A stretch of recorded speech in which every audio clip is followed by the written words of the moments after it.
Join Stephanie Miller, John Fugelsang, Hal Sparks, and Frangela for Stephanie Miller's Sexy Liberal Save the World Comedy Tour. They're gearing up to rock the 2024 vote, and the Sexy Liberal Comedy Tour is coming to the Pantages Theater on Saturday, April 13th. Find the ticket link and more info at am950radio.com. Portions of the following program may be pre-recorded.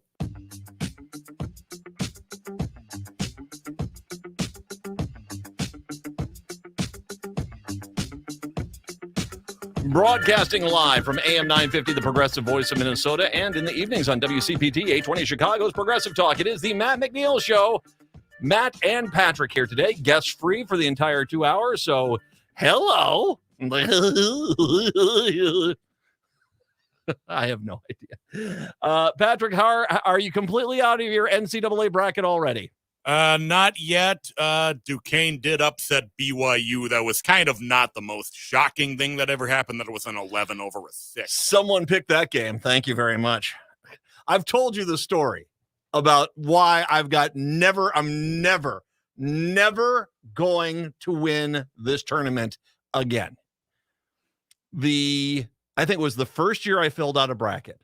It probably was the first year I filled out a bracket. I had just started working at WGEZ, or Woodgees, in Beloit, Wisconsin. And yeah, delightful town. Oh, the majesty, the splendor. I worked in Beloit, and I met my wife down there, and she kind of brought me into the fold with her group of friends, and they did a NCAA tournament bracket that you could pick the games for that year. So this is 1994. The total amount of games I missed that year, 4 games. I missed the entire tournament. 4. I have not even gotten close because, I'm like everyone else. It's like, this one's got a bunny for a mascot. I'm taking the bunny team. My daughter picked it last year because she didn't like UConn. She thought it was Yukon Cornelius from the Rudolph the Red-Nosed Reindeer cartoon. So she went with UConn, and she won. There you go. There's your insight. I have nothing to add because, yeah. 952-946-6205, 952-946-6205. But since it is such a sports heavy, because, no one's paying attention to anything. I think these games started at what? 10:30 this morning, 11 o'clock this morning. I think tip-off was 11:15 Central Time for Michigan State, Mississippi State. They're going to be playing until, I think they have tip-offs at like 11 tonight, don't they? Or is it 9? Is it 9? I think the last tip-off will be about 9:15 Central. Yeah, something like that. So it just, it is the best sports tournament we do. It is hands down. The NCAA March Madness bracket is the best tournament because you get the right amount of teams in there. It's one and done. It's not best of 7s. It is, win or go home, and everyone's invited. Basically, everyone's invited. So party in the pool. So, but since we are talking sports, I've got to talk about a story that is shaking the sports world.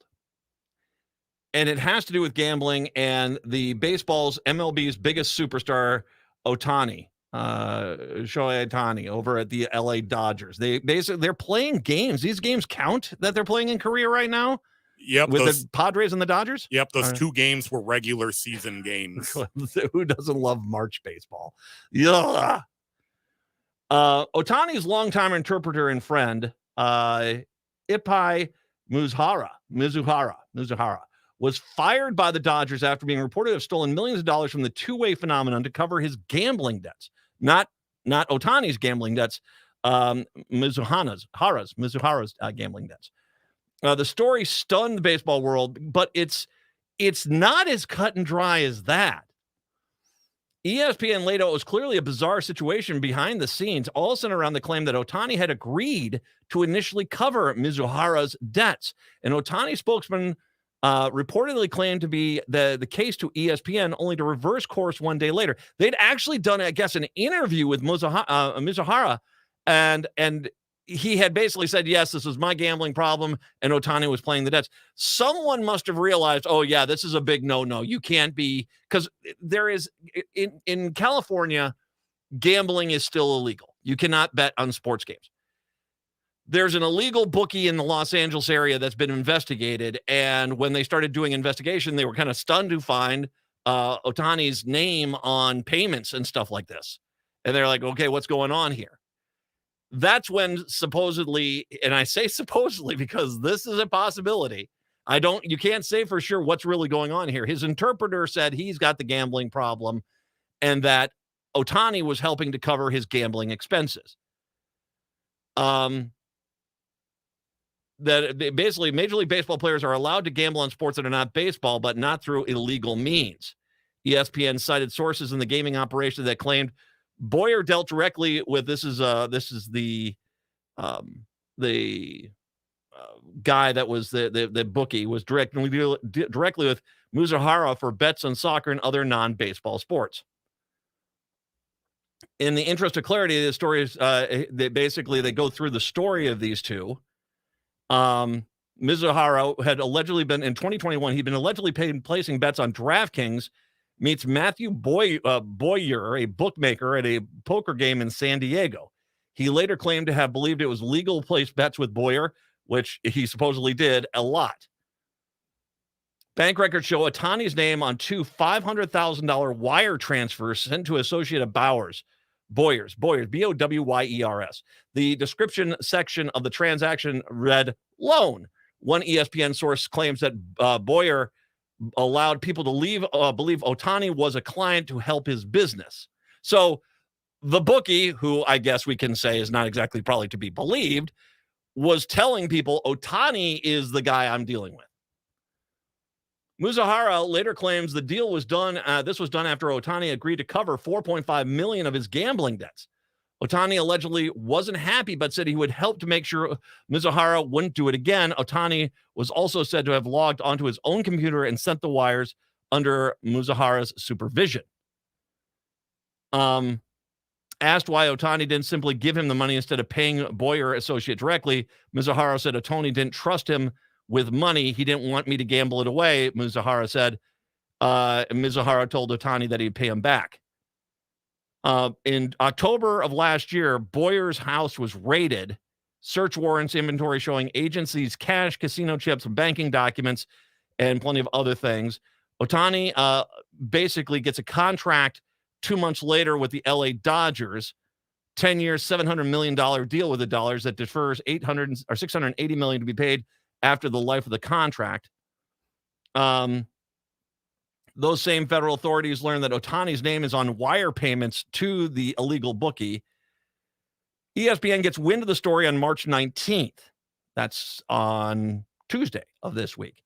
Contacts Ohtani's camp while the star is in South Korea. Crucially, a spokesperson tells ESPN that Ohtani transferred the funds to cover Mizahara's gambling debt, then makes Mizahara available for a 90-minute interview in which he lays out the supposed story. Obviously, Ohtani wasn't happy about it and said he would help me to get out of it. I would never do this again. Mizahara said he decided to play it off for me. I want everyone to know that Ohtani had zero involvement in betting. I want people to know I did not know this was illegal, blah, blah, blah. Okay. Ohtani helps lead the Dodgers to a season-opening 5-2 win over the San Diego Padres in Korea. An ESPN reporter asked the Ohtani camp about Muzahara's allegations. Ohtani was present and helped move the funds. It was going to be paid back. Ohtani's spokesperson contacts Ohtani's attorneys, then disavows Muzahara's account. Ohtani's attorneys at Burke Bretler LLP released a statement.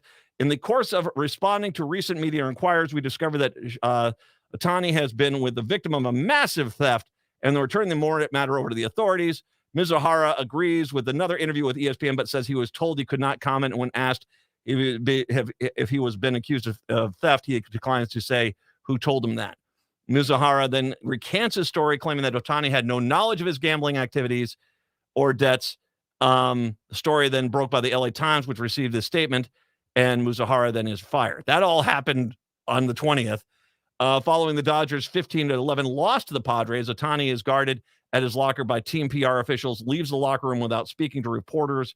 The entire sequence of events leaves plenty of questions. So, at best, and Patrick, you know sports better than I do. At best, we can say Ohtani was a bonehead who basically didn't realize his friend was getting him into trouble. That's the best case scenario, correct? Yep, and that's what I told you when you got here, that either Ohtani or the people managing his money are completely incompetent with said money. Hey, you need your taxes accounting done. Talk to Patrick. He's on it there. But he's right. He's 100% right. By the way, and that's the best case scenario. I don't think you're wildly out of speculating if, considering how this all went down, that the person with the gambling problem is Ohtani. And that basically, to get away from this story, they threw the interpreter under the bus, who basically went out there to, hey, I'm the guilty party. He was just backing me up. And then all of a sudden they realized, well, this is a bad thing. He shouldn't have been sending wire transfers to a bookie anyway. Oh, it was all stolen money, blah, blah, blah, blah, blah, blah. Yeah, I'm sorry. I am of the mindset he probably was gambling himself. And this has all just been a setup to basically cover him. And the fact that the team PR people are letting no one near him at this point, and that the lawyers all involved, that if this was truly as innocent but stupid as the interpreter was saying, it'd be the case. This comes after, as this story breaks, there has been other people who have started saying that coaches and stuff who are getting confronted now by people gambling. Did you see that story at all, Patrick? I have not seen this. No. There was one of the coaches, I think it was in the NBA, said he was confronted after a game because a guy lost money on the game. And he's like, okay, you guys, we got to clean this up.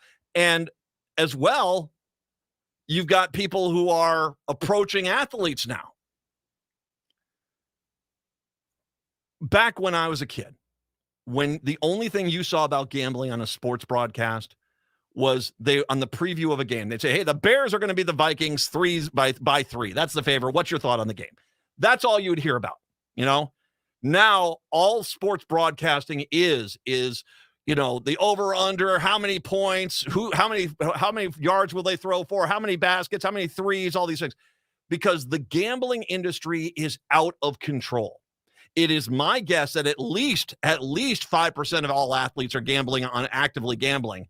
And it's my guess at least 1% of all athletes are gambling on their own teams. And this is Pete Rose times a million. And if you get to the point where people are questioning whether or not the product on the field is even legitimate, or if it's just a WWE storyline, you've already lost. And I got to tell you what, this is going to get worse before it gets a lot better. Trust me, this is going to get a lot worse. We'll take a break. Come on back. It's the Matt McNeil Show. I feel so out of place. Native American women and girls have dreams. They don't want to be 1 in 3 of every female who has been sexually abused. Many do everything in their power to make sure they are protected from being sexually assaulted, but they could be simply putting their bike away and get raped. Or they could be in their home and a boyfriend, dad, or even husband could rape them. It could be marital rape or date rape. If you don't want to do something, you have the right to say no. You should be believed and supported, and understand if you are raped, it's never your fault. Sponsored by the Minnesota Indian Women's Sexual Assault Coalition.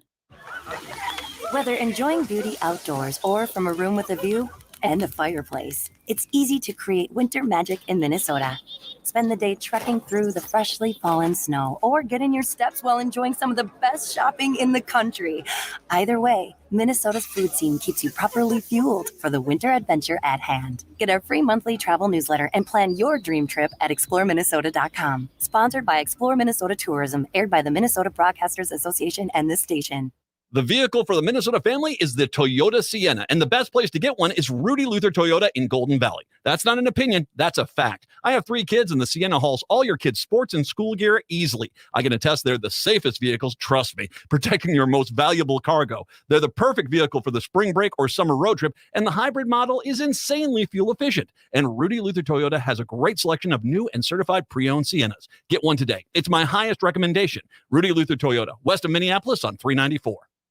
Hi, this is Ken Hagelund, host of Living Healthy and Aging Well, inviting you to listen to our live call-in talk show airing every Saturday from noon to 1, where we talk about your health and your life and provide insights you need to know to live and age well. Each week, we talk with guests who provide answers to important questions regarding healthcare, elder care, end-of-life care, and self-care for caregivers, and help you and your loved ones plan for the future and enjoy your highest quality of life today. Please join us every Saturday from noon to 1 on AM 950 for Living Healthy and Aging Well.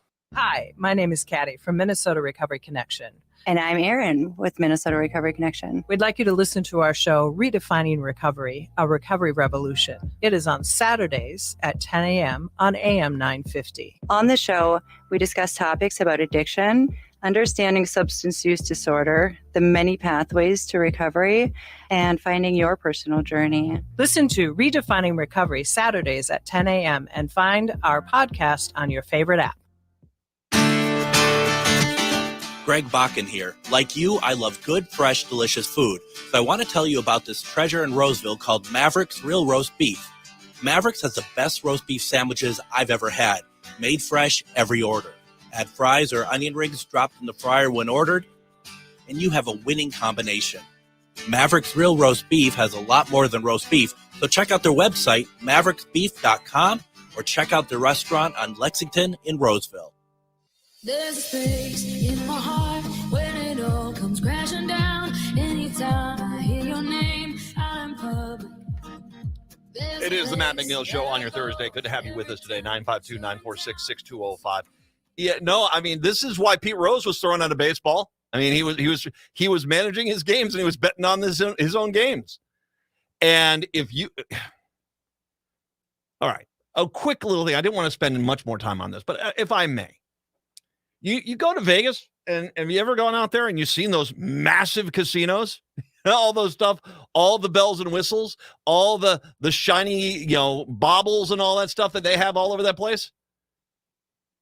They didn't build those because there were so many winners. You get these sports apps today. If you are a parent, your kids are being bombarded with gamble, gamble, gamble all the time. Seriously, they are. And they promise $1,000 in free bets. Now, I want to make sure you understand, these companies are making tons of money. So if you're getting fronted $1,000 and they're still making money, it tells you everything right there. Gambling is, in my mind, I've never been a big fan of it. I mean, hey, I do like a tournament bracket here, but it doesn't cost me anything to do that. I do a fantasy football thing, but there's nothing there. It's this, you have to, and they have gotten very, very convincing with the ads that they get the biggest stars and the biggest celebrities talking about, if you're sitting out tonight, every night you need to be wagering the mortgage of your house on this game. Victory favors the bold. Come on, guys. And there have been people, the Super Bowl we just had, there have been people who lost everything. They had money and they said, I got a guaranteed bet, and they thought they were going to win, and they didn't win, and they lost everything.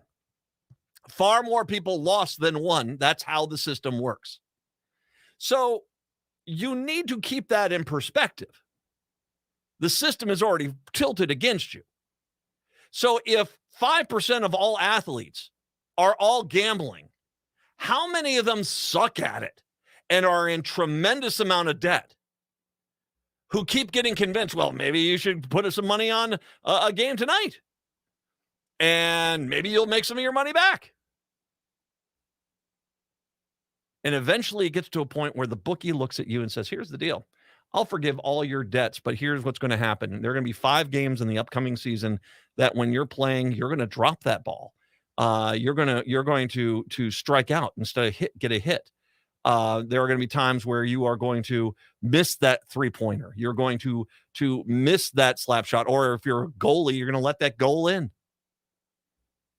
And we'll tell you what games, and we'll tell you how much goals or yards or points that you need to give up, and that's how it happens. And if you are a fool if you don't think that is already going on right now in this country, legal or not, that stuff is going on. Pete Rose was gambling on his own team, the Cincinnati Reds. He was managing the teams, and it's if you go back and you read about it, he was doing such perplexing shifts, and when guys were looking good pitching, he yanked them, and then he put guys in that weren't really productive. It was clear that he was throwing games for gamblers. If you get to the point where people cannot trust that the outcome of a game isn't already predetermined, you don't have the sports anymore. You have professional wrestling. And nothing against professional wrestling. Those guys are big, strong, fast, incredibly athletic.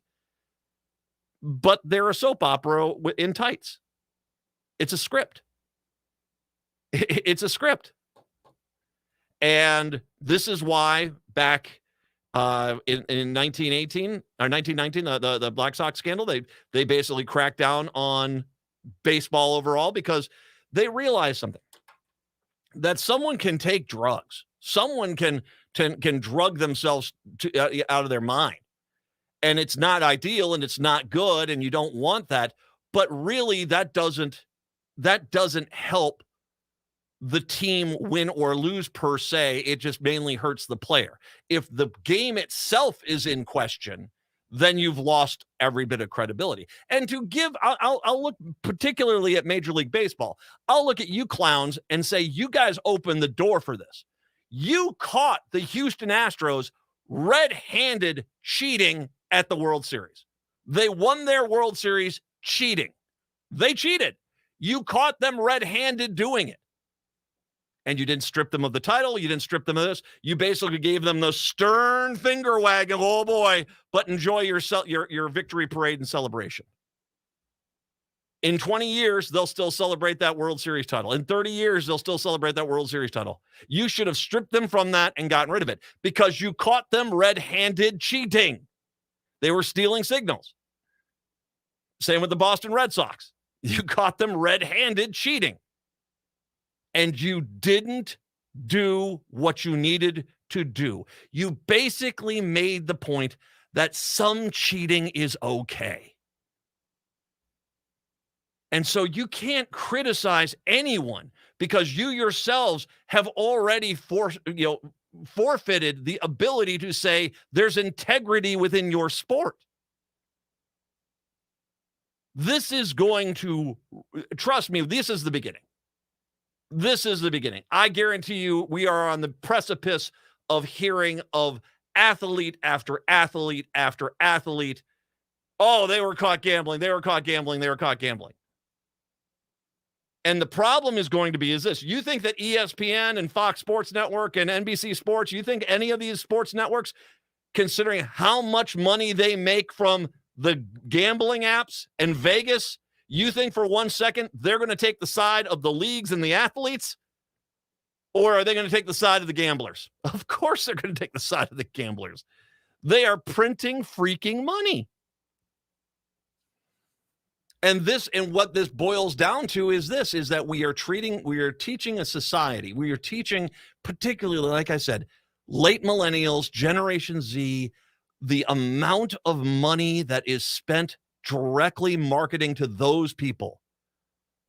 That group of young people who have money, or many of the cases they don't have money, to get them into what's the big deal? Gambling is gambling. Kind of to treat it like drinking. It's like, hey, it's been a busy Tuesday. You're tired. Hey, let's go have a beer. It's a busy Tuesday. You know what? Why don't you lay down $20 on the T-Wolves game? That's where that's what they want you to do. They want this to normalize this as much as possible. Not because you got a fair chance. No, because they want you to get into debt and get desperate and say to yourself, yeah, I was saving my $400 to go on a vacation. But instead, what I'm going to do is I'm going to take this money and I'm going to go and I'm going to go and put it all on this game. And boom, I lost it all. And now all of a sudden you can't go on the vacations that might get a little more desperate. And then all of a sudden it becomes the rent money. Then it becomes other money that you shouldn't really be spending. And then you're in debt. And then all of a sudden you're bankrupt and you're losing everything. But you know what? The gambling apps, they're getting paid at your expense. Like I said, this is a mess. We'll take a break, come back. It's the Matt McNeil Show. As winter bids farewell, step into spring adventure with Next Chapter Booksellers. They're more than just a bookstore. It's your hub for spring fun. Discover bestsellers, attend in-store events like meet and greets with authors, join book clubs, and delight in children's story time. Challenge your mind with a fun puzzle or get a board game for those rainy spring days. There's no shortage of things to do at Next Chapter Booksellers off Snelling and Grand in St. Paul or nextchapterbooksellers.com. It's Brad Friedman, host of the Bradcast, weeknights at 7 on AM 950. KTNF, St. Louis Park, Minneapolis, St. Paul, the progressive voice of Minnesota. Hi, this is Paul Metza. Honored to tell you I've been broadcasting my Wall of Power radio hour show on AM 950 for over 9 years. We have had musicians that have played with Bob Dylan and Prince, local musicians, authors, comedians, CIA agents. My motto is cool people from all walks of life in all 50 states. It airs every Saturday night at 6 p.m. on AM 950, the progressive voice of Minnesota. Have the best Easter you can with the annual Easter brunch at the Park Tavern. Enjoy Easter ham, roast beef, smoked salmon, and trout, a full breakfast, all the Easter brunch sides, and desserts. Seatings are from 10 until 2 on Sunday, March 31st, and you need reservations. $23.95 for adults, $18.95 for those over 65 and kids under 12, and 5 and under are free. And don't forget the hour of free bowling with every reservation. Call 952-929-6810 on Louisiana Avenue, north of Highway 7 in St. Louis Park. A fun, stress-free Easter brunch is waiting for you at the Park Tavern. You're listening to AM 950, the progressive voice of Minnesota. It takes teamwork to stay safe on Minnesota roads during the winter. You can help. When you see snowplows at work, slow down. Slower speeds can save lives. Don't crowd the plow and leave plenty of space between yourself and other vehicles. Keep your headlights on to see and be seen. Avoid distractions and always stay alert behind the wheel. This message brought to you by the Minnesota Department of Transportation, the Minnesota Broadcasters Association, and this station. True healing happens from within. When you learn to tap into the innate wisdom of your body, transformative healing can begin. Discover the intimate relationship between your mind, body, and nervous system. Learn simple practices that create transformative changes in your body and being. Join us at resolvepainguru.com for your journey into healing from pain, exhaustion, and stress. Subscribe to our YouTube channel. That's Resolve Pain Guru. With your AM 950 weather, I'm Brett Johnson. Look for cloudy skies today with a high near 35. Tonight, about 2 to 4 inches of snow with a low around 26. And Friday, more light snow with a high around 35. Since 1984, Cafe Latte has been a hot spot for American eats and desserts. Enjoy gourmet salads, sandwiches, and soups with a unique cafeteria-style setup. Don't miss the pizza and wine bar offering gourmet pizzas and over 30 wines by the glass. Explore the bakery for fresh treats. Located off Victoria and Grand, more at cafelatte.com.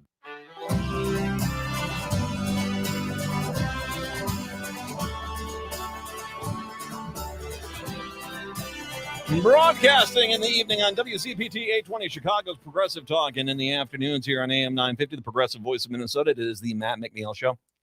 952-946-6205,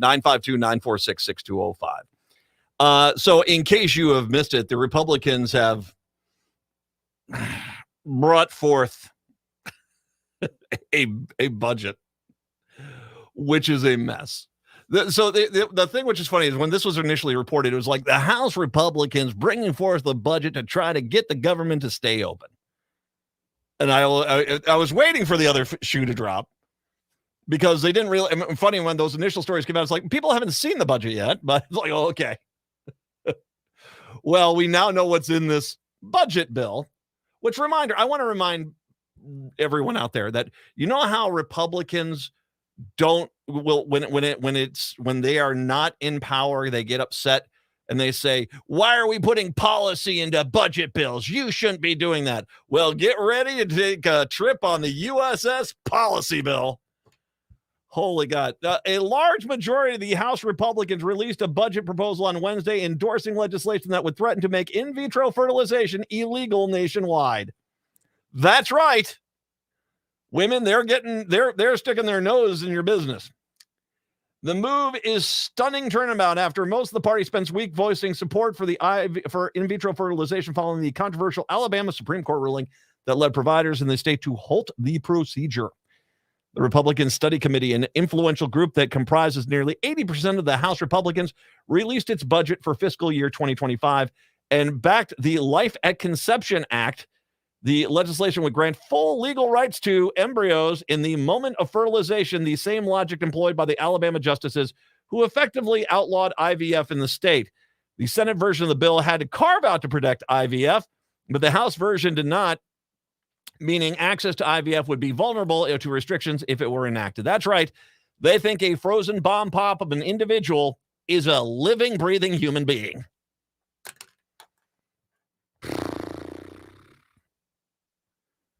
I get you guys are all in the pocket of a power companies, but are you saying that if a power company, through to their mismanagement, the power went out to an area and the fridge where these humans were being stored was shut down and they all died, are you saying that you would charge the power company? Oh, or would you go back and you charge the facility because they didn't have a backup to the backup to the backup generator? I see.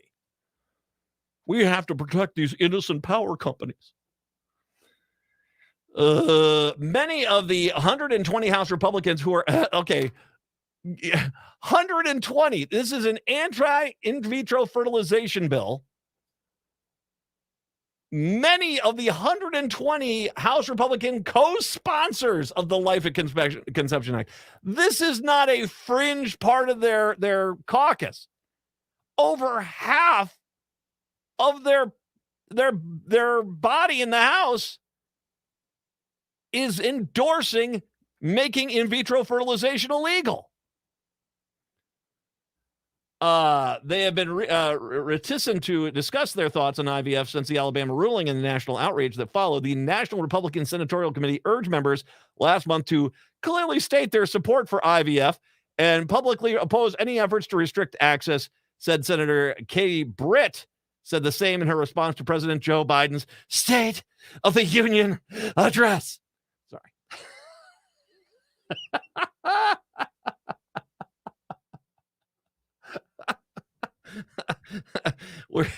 Were you going for kind of sultry breathy, but it came out more asthma breathy? I'm just going to let you know. All right. For conservative politicians and particularly evangelicals, IVF is still a controversial procedure. How dare you want to have a baby? What? Oh, yeah. Also on Thursday, 4 members of the Hard Right Freedom Caucus, led by Representative Matt Rossendale, Republican from Montana, sent a letter opposing the new Biden administration policy that would expand IVF access for unmarried veterans and veterans of same-sex marriages. You can't have a baby because the frozen embryo bomb pop is a human, breathing, living human being. That is what they're saying. If you are, okay, I know there's a lot of in vitro fertilization people that are listening in the Chicago metro area, Minneapolis, St. Paul, who vote Republican. What are you doing at this point? Seriously, what are you doing? I've got friends that have gone through this procedure. And some, it worked right away. Some, it took years. And I can't even comprehend. Luckily, and I am lucky, the people I have known that have gotten in vitro fertilization, every one of them eventually got pregnant, which is great, including one of my best friends who's now got twins and they're in their teens, and it's wonderful. If you are a person who started, say, 3 years ago with this process, and you're still not pregnant, you're still working on it, and you're watching this, how are you voting Republican again? How are you? The people who are saying that, no, you don't have a right to have a baby. One of these days, someone's going to figure out a way to sue Republican states for, basically, since you forced me to have this kid, that the state is somehow on par with it. And there's going to be eventually at some point, if every Democrat keeps showing up for elections and we get a Democratic leaning Supreme Court, the Supreme Court eventually will say, yeah, you know what? If you tell people they can't have an abortion, then you're on the hook for helping them pay for everything. Then every Republican who sits there and says, I'm pro-life, will be scrambling down to their Capitol saying, how dare the taxpayer dollars get violated like this by feeding people and making sure they have a shelter? How dare you? How dare you? Won't you think about those itty-bitty cents? Those itty-bitty cents. Who's going to think about them? You think I'm lying? Can you imagine if there was ever that ruling, how fast every Republican legislature in the country would pass a law to make it legal to get abortion across the board? If all of a sudden they were on the hook to make sure they had to pay for all the babies they made sure were being born. I mean, what was it in Texas? In Texas, it was something like 50,000 babies from rape alone. Someday someone's going to figure out a way to get this, and it's going to go to the Supreme Court, hopefully with the Democratic majority. And when that does happen, all these Republican states who sit there and say, I'm pro-life, will suddenly say, I'm pro-saving taxpayer dollars. They'll all change. You better get a neck brace, because that's going to be a real sharp 180. Here's the letter reads from the 4 clown cars that are against the expansion of babies being born. The surplus of embryos. Well, he's from Montana, so it's going to be more Yosemite Sam. Now rootin' and tootin' here, a surplus of embryos will be created, which is likely to result in abandoned or cruelty discarded human life. The letter says, human life, once again, a frozen bomb pop of an egg in a freezer. Living, breathing human in their mind. These surprising attacks on in vitro fertilization run counter some House Republican efforts. This week, House Speaker Mike Johnson said he supports access to in vitro fertilization, but he does not believe Congress needs to play a role in protecting it. You might want to go talk to the 120 people that just put that bill forward. Last week, Representative Anna Paulina Luna, a Republican from Florida, introduced the first Republican-sponsored House bill to protect in vitro fertilization since the Alabama ruling. Luna is a member of the Republican Study Committee. The Right to Try IVF Act, which she introduced last week as House Resolution 7669, would cut off federal funding to any states that prohibit a licensed physician from performing IVF for an individual experiencing medical hardship in conceiving a child. If a state were to ban IVF treatments, the Right to Try IVF Act would make the state ineligible for funds that come from the State Maternal and Child Health Services Block Grant Program. The program, also known as Title V, is one of the largest federal grant programs that states can apply to for funding over health service needs for patients, infants, and children. It basically sent over $2.6 billion to states across the country in 2022. Currently, only one Republican, Representative Brandon Williams, is the co-sponsor of Luna's bill. I want to make sure you understand the numbers here. 120 Republicans are saying you can't have in vitro fertilization because every one of those frozen bomb pops is a living, breathing human being. And 2 Republicans have said, hey, maybe we shouldn't do this. Now, the good news is, considering how messed up the House Republicans are, 2 could pretty much put it over the top if all the Democrats get on board with that. But yeah, if I'm the Democrats, I'm not helping. They're drowning in their own pit of sweat right now. I would not throw them a rope. So yeah, that's in the budget bill, budget stuff. Like I said, nothing funnier than a Republican who screams, wait a second here. Why are you putting policy in a budget bill? all you have to do is go to the Bomb Pop Act of 2024 and say, yeah, okay, psych.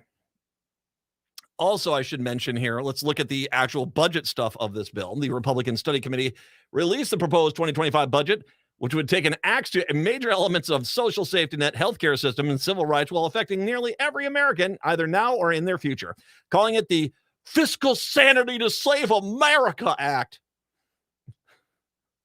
The budget proposal from the far-right MAGA-affiliated group of about 170 House Republican howler monkeys would effectively create a national abortion ban on in vitro fertilization, creating legal protections for human embryos starting at the moment of fertilization, blah, blah, blah, blah, blah. And by the way, mentions in its budget bill abortion 77 times.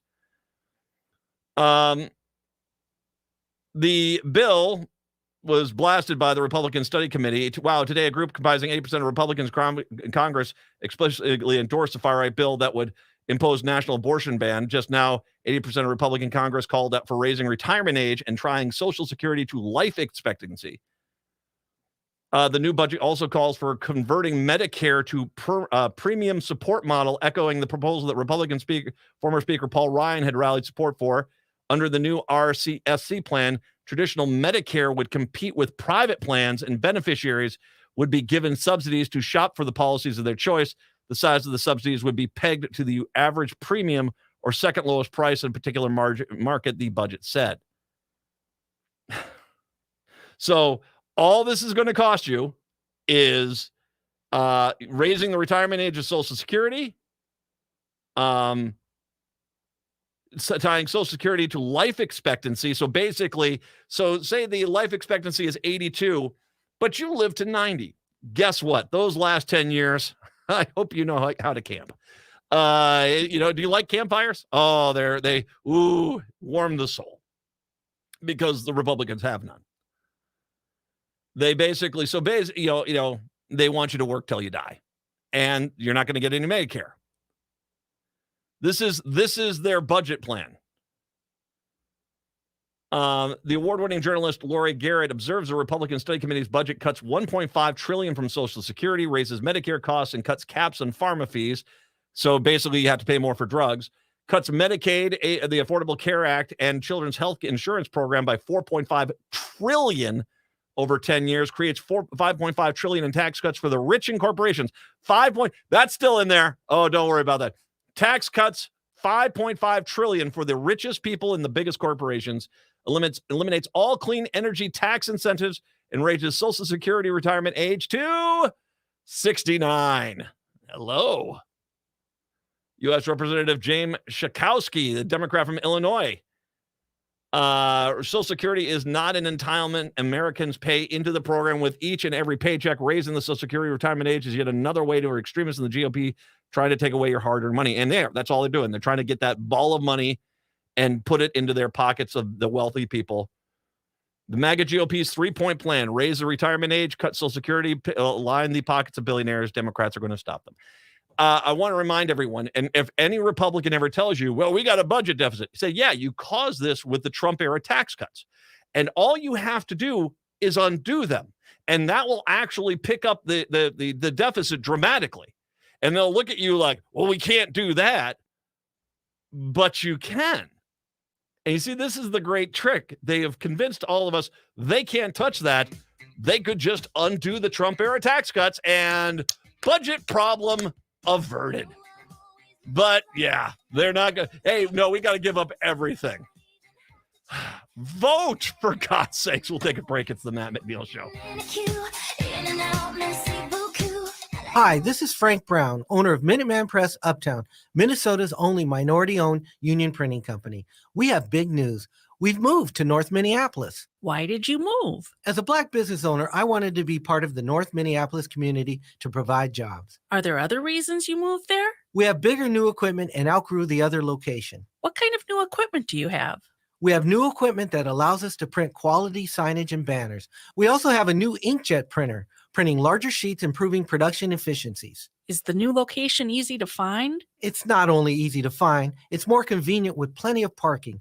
We are now located on Washington Avenue North off I-94 and the Dowling exit. So do you still print everything? We print more than everything. We have over 175 Google reviews with a 5-star rating. Call 612-870-0777 or visit mpuptown.com. That's mpuptown.com. We print everything. No matter if you're eating out or cooking something at home, eatlocalminnesota.com has you covered with a list of locally owned restaurants and food purveyors. Locally owned Vinaigrette has been offering the finest olive oil and vinegar since 2009. Reintroduce yourself to all the many flavors by tasting before you buy. From darker white balsamic to cold-pressed extra virgin olive oil from all over the world, there is something for everyone. Vinaigrette, located at 50th and Xerxes in Minneapolis, or at vinaigrettemn.com.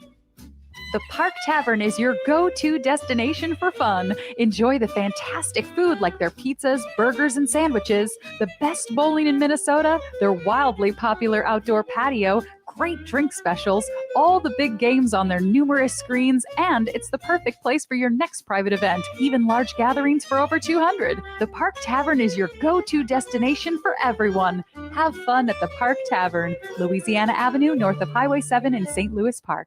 Gear up for a day of community spirit. Edina Rides for Education invites you to roll into a fun day of biking on Saturday, May 4th, starting at Fred Richards Park. Organized by the Rotary Club of Edina Morningside, they're all about service above self, and they're calling on you to join the ride. Opt for a leisurely 5 or 10-mile route and explore the scenic, car-free bike paths Edina has to offer. And here's the best part. Your ride with Edina Ride supports local educational nonprofits like Edina Give and Go, funding grants for students in need at Edina Public Schools. These funds help students that would be unable to pay fees associated with arts, academics, and athletics. Be a partner in sustaining organizations like Edina Give and Go. Registration is easy at edinarides.com. Take advantage of early bird pricing, just $25 for adults and $15 for kids. So gear up and pedal for a purpose on Saturday, May 4th with Edina Rides for Education. More at edinarides.com. You gotta show up if we're gonna blow up. Come and hold your torches in the sky until we light up. No matter what they told us, nothing's gonna hold us. It's the Matt McNeil Show. Nice to have you with us today. 952-946-6205. So how about another poll we can just kind of throw by the wayside? Because it just, okay, so this is a Grinnell College national poll. Now, I'm not even going to get into what they say about the presidential race, because I can tell you from the first thing that they talk about, you skewed into a really weird group of people. And my guess is a group of people that is clearly far right. Because when I say what the outcome of their first question of this poll is, you're going to be like, yeah, what again? The latest Grinnell College national poll finds broad support for protecting children from the potential harms of social media, but no consensus on the best ways to protect them from mass shootings at schools. A poll of 1,005 U.S. adults conducted by Seltzer and Company, I love their water, in March found that 55% of Americans favor banning children under 16 from using social media platforms, with the proportion rising to 65 among those with children under 18 years old at home. How about that? Yeah, this has got to be leading to the right. More than half favor allowing parents to use social media platforms for content that sue. What is it? To sue social media platforms for content that harm their children. 57% favor banning students' smartphones in schools. Now, many schools do have a pretty strict policy about that. I know some schools have a harder time in enforcing it than others, but yeah. This is, if okay, just that alone tells me your survey group was, would you just, how many diners in small towns did you go to get this group? If those kids are watching the tickety talk, oh, I tell you what, oh, there's women's breasts on there. My God, man. Yeah, that cat's out of the bag. Welcome to the internet. I mean, I don't know if you, what are we talking about? They already are all over this action. You know, when you go to a website and it's like, you're not going to believe what Linda Carter looks like today. You know, it shows a kind of a cleavagey shot of Linda Carter, Wonder Woman from the 1970s. You know who that's geared for. Grandpa over in the corner going, that's what that's geared for.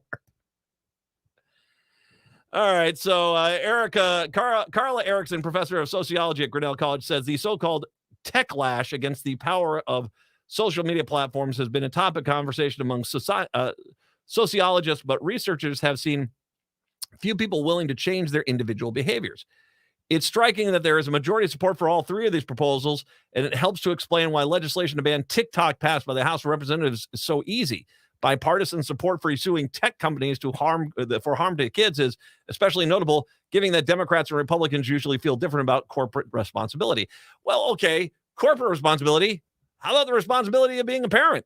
Because you know what I did is when the whole pandemic came down and it was pretty clear that my kids were going to be sitting in the house and staring at the screens, is we went out into the parks and I went hiking and I told the kids to put the damn phones away for a little bit. And we went out and explored and we had some fun.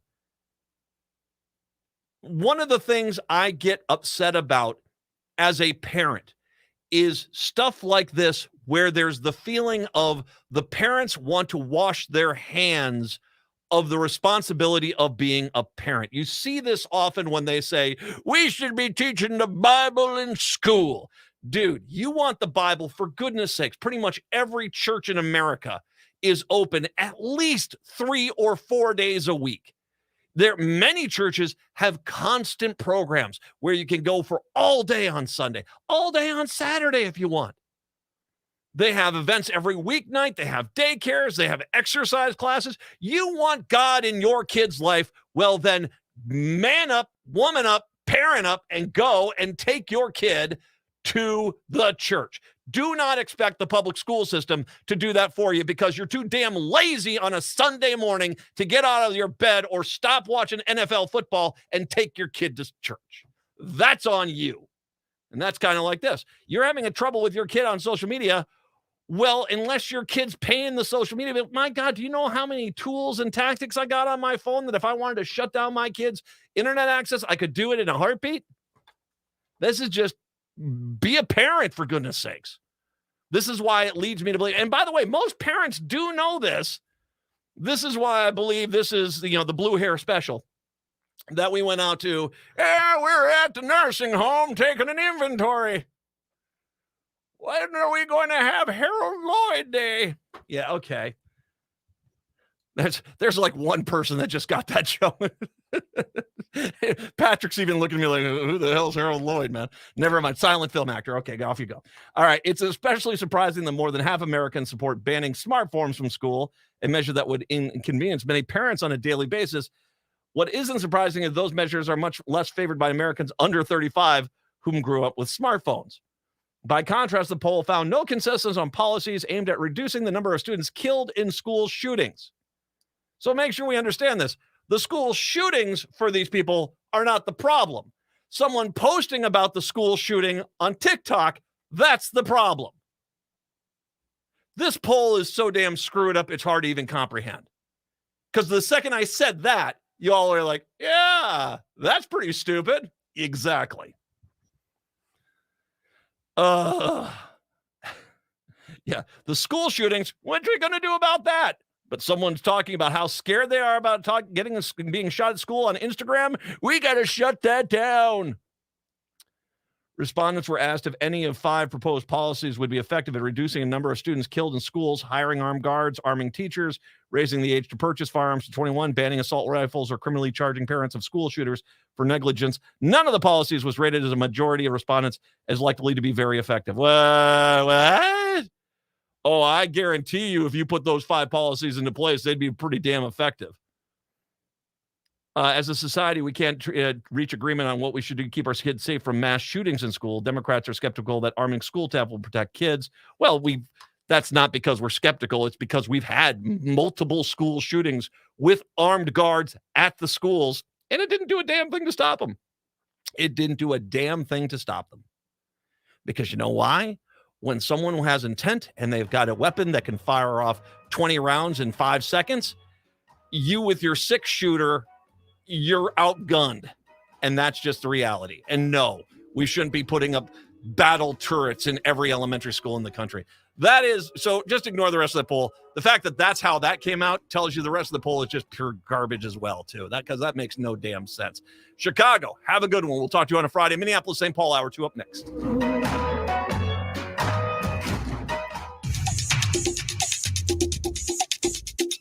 Hi, it's Freddie Bell, host of New Beginnings, heard every Saturday at 11 a.m. right here on AM 950. Each week, I bring you timely information on finances, AARP updates, Minnesota Department of Health information, what's going on around our area, a spiritual message, my words to the wise, history notes, and more. So tune in this Saturday at 11 a.m. for New Beginnings with me, Freddie Bell. I'll see you then.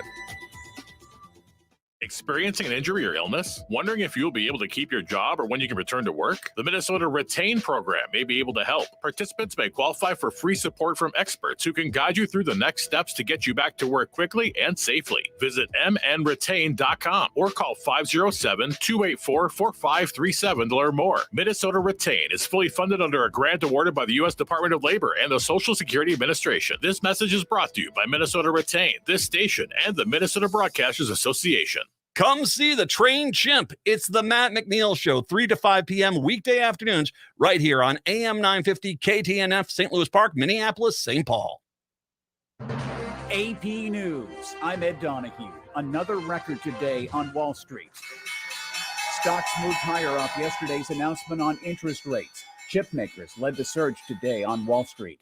Secretary of State Antony Blinken is optimistic about the possibility of a ceasefire between Israel and Hamas. The gaps are narrowing, and we're continuing to push for an agreement in Doha. There's still difficult work to get there, but I continue to believe it's possible. Blinken says a major Israeli ground assault into Rafah would kill more Palestinian civilians and worsen Gaza's humanitarian crisis. Senate Majority Leader Chuck Schumer says there's a $1.2 trillion plan in Congress to avoid a partial government shutdown this weekend. Congress must now race to pass this package before government funding runs out this Friday.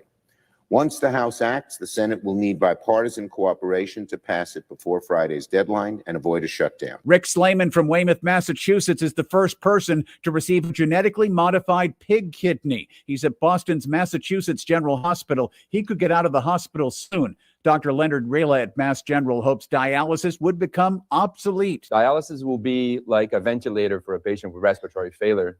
You use it for a period of time, and hopefully, if they're healthy enough, they could have a more permanent solution, which could be a human transplant or a xenotransplant. A federal judge is giving prison terms of about 10 to 40 years to 6 white former Mississippi officers who pleaded guilty to breaking into a home without a warrant and torturing 2 black men.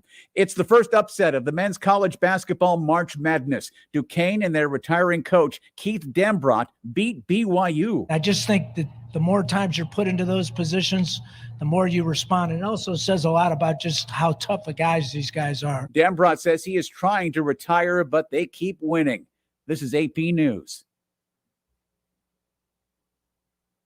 With Progressive's Home Quote Explorer, you can check if you're paying too much for home insurance, because giving you options is the right thing to do. Oh yeah, like bringing brownies to a dinner party. But I never bring brownies with nuts, because not everyone likes nuts, so they wouldn't eat those brownies. And even people who do like nuts will still eat brownies without them. Why? Because they're brownies. But still, it's the right thing to do. So compare rates with Progressive's Home Quote Explorer. Progressive Casualty Insurance Company, affiliates, and third-party insurers. Not available in all states or situations. Prices vary based on how you buy. Hi, this is Scott Trout of Cordell & Cordell. If you're a dad who is facing divorce, there are extra layers of stress that may include stereotypes and assumptions. No two situations are the same. Our legal experience and dedication prepare us for whatever legal challenges we face together. You need a partner you can count on. For more than 30 years, Cordell & Cordell has represented men in divorce. Schedule an appointment with one of Cordell & Cordell's Twin Cities attorneys, a partner men can count on. CordellCordell.com. Hey, it's Patrick for Zero Res. Believe it or not, it's already time for spring cleaning. I know we didn't have much of a winter this year, but you have been inside all of these last few months, and you should think about the dust, dander, and bacteria living and breathing in your carpet, upholstery, air duct, and more with nowhere to go. There's only one real way to get all that gunk out of your home, and that's with my cleaning heroes from Zero Res. This month, get 3 rooms Zero Resified starting at just $129, plus take $75 off an air duct cleaning and 20% off upholstery cleaning. With their no residue difference, it's what separates us from the competition. You owe it to yourself and your family to breathe happy, healthy, and clean. Call Zero Res right now at 9520-RES or go online to ZeroResMinnesota.com and ask for the AM 950 special. Backorder forward spells the same. Zero Res. Exciting news. The Being Curious Show is undergoing a transformative shift, transitioning to a podcast-only format. Join us on all major podcast platforms at the Edge Network for access to enlightening and curious conversations. Don't miss a single episode as we delve into thought-provoking discussions. Embrace the transformative and stay tuned for an immersive auditory experience that sparks curiosity. Subscribe on your preferred podcast platform now. Be a part of the Being Curious Show, here, there, and everywhere. With your AM 950 weather, I'm Brett Johnson. Look for cloudy skies today with a high near 35. Tonight, about 2 to 4 inches of snow with a low around 26. And Friday, more light snow with a high around 35. Join Stephanie Miller, John Fugelsang, Hal Sparks, and Frangela for Stephanie Miller's Sexy Liberal Save the World comedy tour. They're gearing up to rock the 2024 vote. And the Sexy Liberal comedy tour is coming to the Pantages Theater on Saturday, April 13th. Find the ticket link and more info at am950radio.com.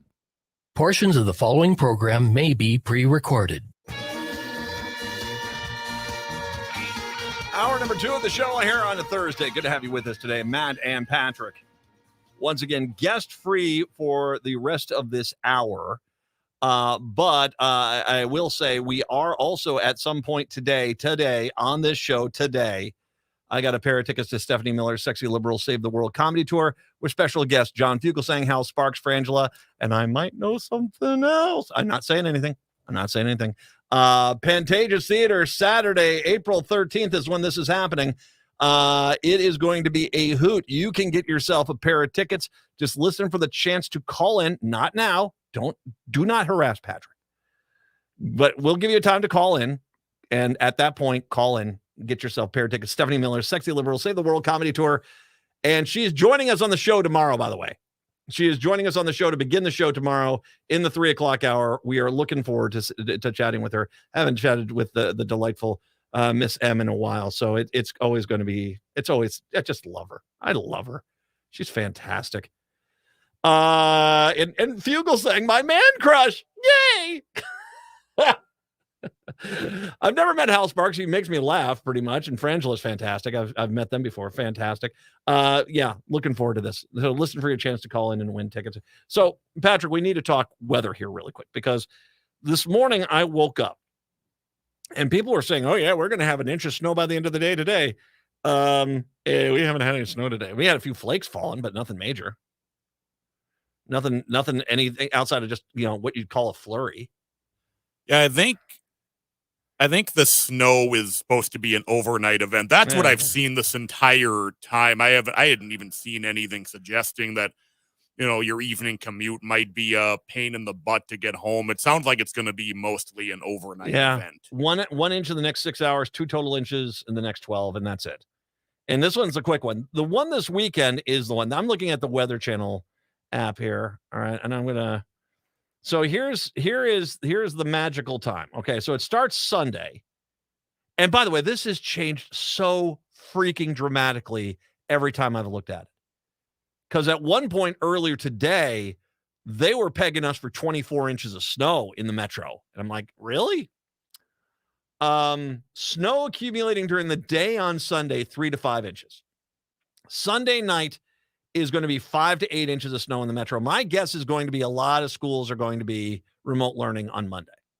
I think that's a safe bet, right? Yeah, I think so. The North Shore I saw was going to get absolutely slammed. I think we're talking probably nearly 2 feet in some places. Well, they're still hibernating up there, aren't they? Sorry. They're down in their dens. They're sleeping. They're dreaming of blueberries ripening. They're fine. They're fine up on the North Shore. We'll get to them eventually. Monday, here's the thing which is crazy. The high on Monday is 38. Now, I'm no science whiz, but that's warmer than freezing not by 1 or 2 degrees either. They're still saying we're going to get 3 to 5 inches of snow on Monday at 38 degrees. Well, if it falls before 9 or 10, maybe. But yeah, then they're saying accumulations of less than an inch on Monday night. Tuesday, An inch of snow Wednesday. It ends on Tuesday night. It ends on Tuesday night. But I'm just going to give you a heads up. Sunday night and into Monday is going to be a freaking nightmare. Yeah, well, we desperately need this. And as a matter of fact, I posted on social media, Sven's Bring Me the News weather forecast, and he did make the point. The amount of water that we potentially could get would actually make up for the amount of water we're behind. So this is not the worst thing, but still it is. Yeah, it's going to be the real deal. So I'm just going to make my advice: get your stuff done early. It's Palm Sunday for the Christian faith, so I'll try to go to church in the morning, and then I think I've got a good Wysocki puzzle I'll crack open. Well, I got 15 basketball games going on behind me at this point.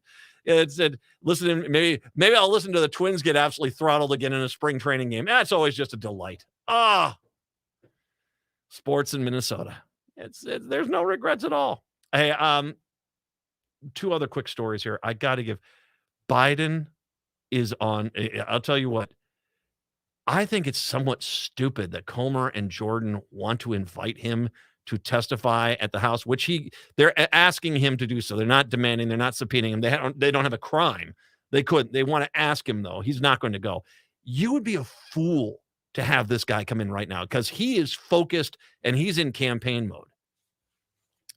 During a speech at a fundraiser in Dallas, President Joe Biden took a shot at Trump's legal headaches, specifically the difficulty he's having obtaining a bond to allow him to appeal to $7 civil judgment amounting to $454 million. Trump must pay the full bond amount to delay collection while he appeals the $355 million judgment against him after a judge determined he participated in business and tax fraud by overvaluing his assets to receive more favorable bank loans. After interest, the amount for the damages has already risen to $464 million. Trump's legal team this week said raising the bond amount will be practically impossible after several companies refused to underwrite the bond amount, which, by the way, some of those companies are very conservative, pro-Republican, pro-Trump companies, and they don't want anything to do with this. During his speech, Biden jokingly said that Trump had reached out to him just the other day. This defeated-looking man came up to me and said, "Mr. President, I need your help. I'm in crushing debt. I'm completely wiped out," Biden said, adding, then he responded, "Donald, I'm sorry, I can't help you." Damn! Oh. Bravo. Bravo. The audience broke into laughter, according to reports. Biden also took a few shots at Texas GOP Senator Ted Cruz, saying that if Cruz loses his state Senate election, he joins another loser, Donald Trump. As Biden points out, Biden also cracked jokes about his own age, which has become a contentious issue through the 2024 race. "I'm 41, he said, comparing himself to Trump, adding, "It's about the age of our ideals." Biden blamed Trump for the current migrant crisis on the U.S.-Mexico border, saying Trump didn't just bring chaos to America, he brought chaos to the American border. According to Newsweek, Biden raised over $2.5 million for his reelection campaign on Wednesday alone. He is, if you look at the fundraising numbers, it's not even close. He is absolutely pantsing Trump right now in fundraising numbers. And I don't know, I mean, how much of this money is being diverted to his legal costs? Because there comes a point, I was reading an interesting thing about Trump, that he could basically make a lot of New York, I'm not going to say go away, but be a lot less harsh. All he has to do is declare bankruptcy. That's all he has to do. And it's not unusual for a guy in his situation to do such a thing because, frankly, once again, he's got a lot of property. I think he's considering the way that every company is shying away from giving him this bond, even though he keeps trying to put this property up. That property has got to be leveraged to the tilt. I mean, I got to imagine he doesn't have a lot of liquidity in those buildings, but, you know, and so if you have a building that's worth, say, $400 million, but there's $375 million worth of loans already on the building, all you've got is $25 million. And that's that there. You know, and my guess is going to be is Trump keeps trying to sell this as a, well, forget about the loans. It's a $400 million building. So it's $400 million. Well, you got $375 million for loan. But you have to ignore that. That doesn't matter. Yes, it does. And no one wants to play along with him. He could just declare bankruptcy. It would make a lot of things go away. Well, at least temporarily. I mean, it would put his estate would go into basically a collection mode, and kind of like Bernie Madoff, you would do your best to basically pull out as much money as possible. The reason why I don't think he's doing it is because then everything he owns goes up for grabs. And once again, Mar-a-Lago is an interesting case. Mar-a-Lago is in Florida, but the LLC that owns Mar-a-Lago is based in New York City. So he doesn't want Mar-a-Lago to go away. And yeah, if he declared bankruptcy, he can't pick and choose what he gets to keep. They could say, you know what? No, you got a nice big apartment complex here, apartment building in New York. You can keep that. That's where you'll live. And he doesn't want people telling him that. Needless to say, every time he appeals one of these things, that's more money he owes a lawyer. And for a guy that basically doesn't have enough money as it is, maybe it's time for him to take the L's. But needless to say, I'm going to laugh and laugh and laugh because he can't get money right now. And this is only going to get worse. 952-946-6205. 952-946-6205. One more story for you today. I have told you people, if you want criminals, hey, idiots, over here, pay attention. It's Matt. Criminals, if you're going to try to perpetrate a crime, don't do it in Edina. They're going to catch you. All right? They will. They've got cameras everywhere. They know exactly who you are, where you're going. You don't have much of a chance. Shots were fired Wednesday evening inside an LA Fitness gym in Edina. Before the suspects fled the scenes, police say no victims or arrests were reported. Initial information indicated a disturbance early in the evening at the facility on West 76th Street, just west of France Avenue. According to police, the suspects at first left the gym and then returned, leading to a confrontation when a gun was displayed and shots were fired. The suspects ran out of the gym and left the vehicle, according to police. I'm trying to think about where this is at. It's got to be somewhere around the Quarry area. Yeah, this would be just north of 494 in Bloomington. Where Fuddruckers used to be down there. Yep, right? Okay. yeah. All right. Miss Fuddruckers, man. That was a good place. All right. So it's down there. Police are working to process the scene and review security footage. The incident remained under investigation. The Star Tribune's theater critic, Rowan Preston, said he was in the gym's racquetball court. Really? Racquetball? What, did you take a DeLorean there? Around 7:50 p.m. when he heard the shooting, he said he looked up to see a group of people running from the basketball courts towards the front door before hearing the first shot. A few seconds later, a second shot was fired. At that point, we were all ducking, running, trying to figure out how to get out. Police responded by 8 p.m., but did not find any victims or suspects at the gym, according to the Edina Police, formerly known as Twitter. Preston said he saw no evidence of injuries on the scene. So it might have been to scare people, but I guarantee you they've got video footage. I guarantee they got video footage out there. I can tell you they know your make of car, the model of car. They probably know where you live. There's probably, circling Edina helicopters getting ready to lift you out of your house and take you to the jail in Edina. Good luck with all that. No, it's Matt's, first of all, you shouldn't be committing crimes anyway. I mean, think about what you're doing with your life. All right. That being said, if you are going to be stupid enough to try this, you're dumb enough to try this in Edina, enjoy prison. That's all I can say. Enjoy the jail time that you are going to get. 952-946-6205, 952-946-6205. I'll tell you what, let's take a break a little early here. We'll come on back. It is the Matt McNeil Show right here on AM 950. In 1962, a surprising figure from Minnesota played a crucial role with integrating the University of Mississippi. Witness this remarkable story with the History Theater's production of A Unique Assignment. Two men, Henry Gallagher, white, and James Meredith, black, are thrust into each other's lives in the aftermath of the Old Miss Riot. Explore their shared experience of this moment in civil rights history. A Unique Assignment plays March 16th through April 7th at the History Theater in St. Paul. Tickets and more info at historytheater.com. End-of-life decisions are not easy to make. Hi, I'm Mary T. of Mary T. Hospice Care. It's important to make sure that this difficult time is meaningful and comforting to you and your loved ones. Our hospice team provides an individualized program of physical, emotional, spiritual, and practical care so your loved one is comfortable and not in pain. At Mary T. Hospice, we understand that choosing the right hospice care provider can be overwhelming, but we're here to assist you. Learn more today at marytinc.com. You want to feel important. You want to be part of something bigger, something that matters and that you can help change things. You want to feel like you belong. We felt that way too. I'm Sergeant Michael Tislin from Chaska, Minnesota, and that's why we did something about it. We aren't just Minnesota Army National Guard soldiers. We are people just like you, and together we can make a difference. Take on your legacy. Visit nationalguard.com/MN to find out more. Sponsored by the Minnesota Army National Guard, aired by the Minnesota Broadcasters Association and this station. Now at Woodland Stoves and Fireplaces, the Morso wood stoves qualify for a 30% tax credit. Morso wood stoves earned the Nordic Swan Eco Label, Europe's most rigorous environmental standard. Here in the U.S., these Morso wood stoves qualify for the 30% federal tax credit.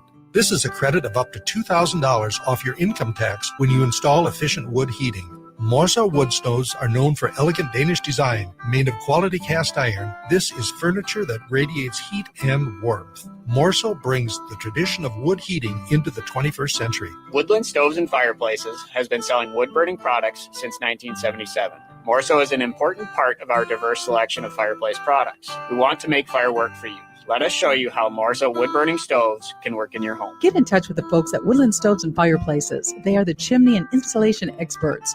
Woodland Stoves and Fireplaces has over 35 working wood, gas, and electric units on display at the corner of East Franklin and Riverside Avenue in Minneapolis.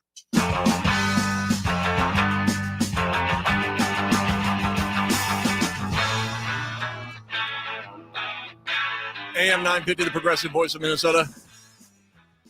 The Matt McNeil Show, 952-946-6205,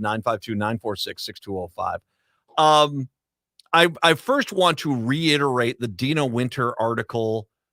I think it's Dina Winter article that they did from the Reformer about O'Hara's comments to Harper's Magazine, because it is stunning to me that this just has gotten skipped past, because what O'Hara, whether intentional or not, has given us is a fairly stunning look at the culture of the Minneapolis police that he inherited when he came in, or as I like to call it, the Bob Kroll era, because Bob Kroll was there. And I am still to this day stunned that Bob Kroll at least alleged that he and Paul Gazelka were trying to get the White House to usurp Governor Walz, install Gazelka as the governor pro tem, I guess, and make Bob Kroll the commandant or whatever of Minneapolis. I mean, that's the interpretation I got from that letter that he released, which Gazelka couldn't get away from fast enough. But then it was proven that Gazelka was trying to call the White House. There was coverage from that night of the trouble in Minneapolis, and Gazelka was, there. He was telling the TV channels that he'd been trying to get in touch with the White House. And so, yeah, there's a lot of speculation about what the heck was going on. But can you imagine what would have happened to the city of Minneapolis if that would have happened? I can't comprehend what the body count would have been. I'm going to guess somewhere in the hundreds, and I'm not joking. 100 people or so killed by Bob Kroll's, policing force. That would be my guess. That would have been my guess. And press conferences talking about, this is how you get control of the city. Having the people live under fear. I can't. That was such a stunning admission of. We're trying to, it's talk about full-fledged fascism in America, in Minneapolis. Then you hear O'Hara describe what the culture was like when he came on in. And once again, I think O'Hara is doing a pretty darn good job. I didn't think anyone could do as good a job that he has done. One or two hiccups, sure. But overall, I think O'Hara has done a pretty good job with what he's got. I think a large problem in Minneapolis is West Coast style police training. It's not like police officers are trained on the East Coast. It's dramatically different. How so? The problem is there's so much focus on training on being tactical and other safety that they're approaching every situation like it's a dangerous encounter. They're not learning how to engage with people, especially people who are different from them. which is the root of the problem. It is a pretty difficult thing to try to change. I've been taking tools away from them. I've been changing their policies, telling them they can't do this, they can't do that. It's difficult to keep shoving it down their throats, particularly when the city is so insanely violent with guns right now.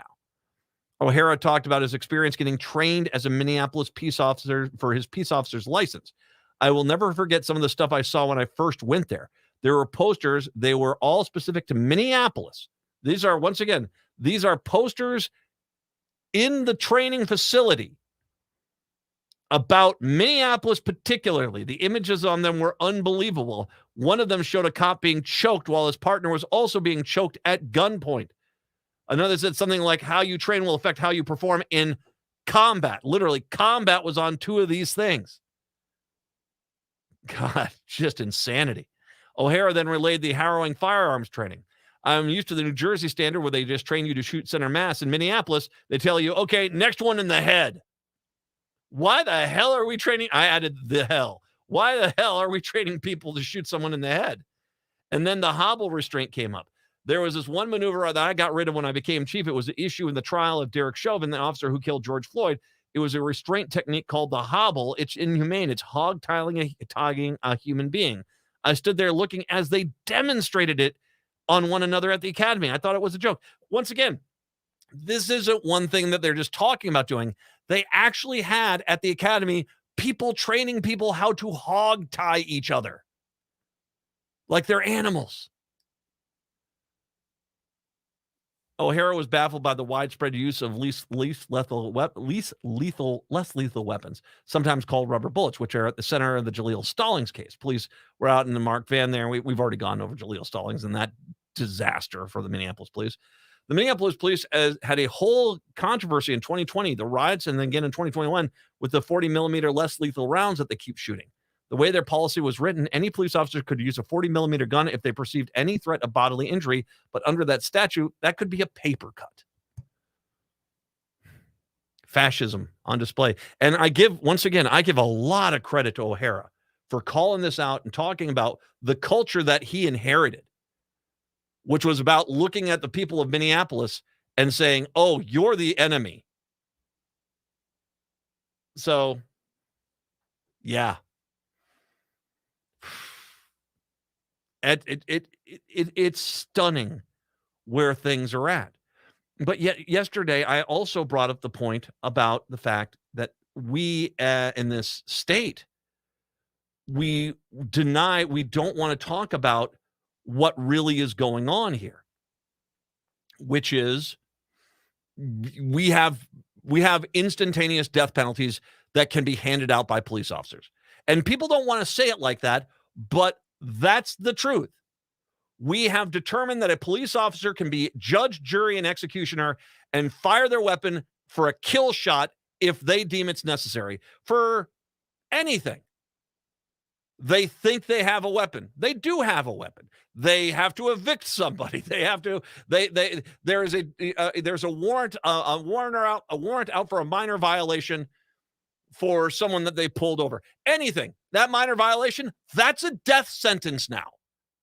And you may not like how I say that, but it's the truth.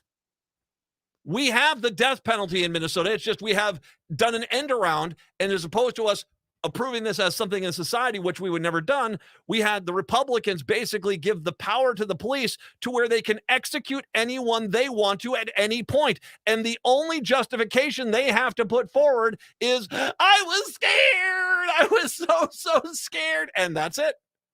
I'm dead serious when I say this. A police officer could kick open the station's doors here, come storming down to the studio, look at me, it's like, I don't like what you're doing, pull his gun on me. And as I raise my hands, just say, I thought he was going for a gun. I was scared. I was scared. That's our Minnesota right now.